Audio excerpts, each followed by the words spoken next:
Mon nom c'est Yanira Valdez Bahamondes et dans les cas de parrainage de mon époux, on s'est fait représenter par un faux avocat. Il avait beaucoup travaillé avec des dossiers de parrainage des autres clients de ma communauté. Et quand je l'ai rencontré, il était une personne très empathique envers notre situation. C'était une personne qui m'a donné beaucoup d'idées.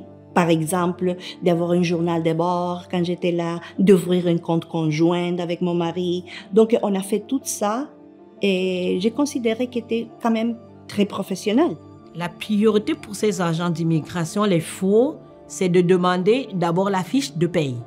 Combien tu as dans ta fiche de paye? Combien tu gagnes? Combien tu as ici?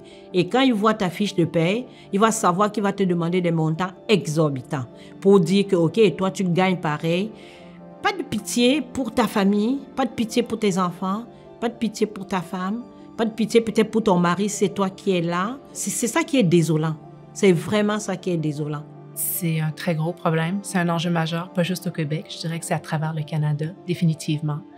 Et je crois que dans notre quotidien d'avocat en droit de l'immigration, on le voit presque tous les jours. J'avais beaucoup d'espoir, en fin de compte, avec ces faux avocats. J'avais beaucoup de responsabilités sur moi envers mon mari parce que je voulais à tout prix les répatrier. Les conséquences de placer sa confiance dans un faux avocat peuvent mener à des résultats désastreux pour la demande d'immigration. Ça peut mener à des interdictions de territoire pour fausse représentation, notamment, ça j'ai vu ça. Ça peut mener à des situations extrêmement complexes où ils doivent quitter le pays parce qu'ils sont en situation irrégulière depuis plusieurs mois. Il y avait beaucoup d'instances où je me posais la question entre 2011 et 2017 si lui avait vraiment présenté les dossiers de parrainage. Je dirais naïve et je me laissais aller.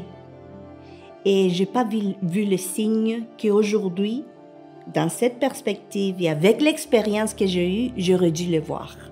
Ce que je peux dire, c'est ces faux avocats-là, il faut les arrêter parce que ce qu'ils font n'est pas très bien.